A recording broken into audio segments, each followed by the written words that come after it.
జీవితంలో మనం 2 అలవాటు చేసుకోవాలి. ఫర్‌గివ్‌నెస్, ఫర్‌గెట్‌నెస్ అని. ఇవి 2 కూడా క్షమించడము, తర్వాత మరిచిపోవడం, విడిచిపెట్టడం.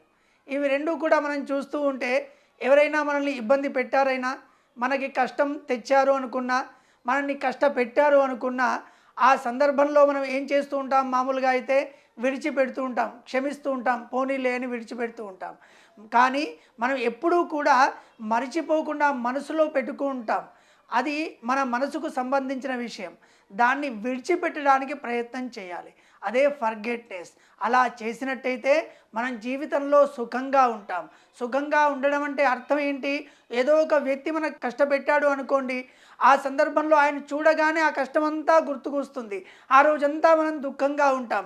మనకి దుఃఖం కావాలా, సుఖం కావాలా అంటే మనం సుఖంగా ఉండడమే, ఆనందంగా ఉండడమే ముఖ్యం.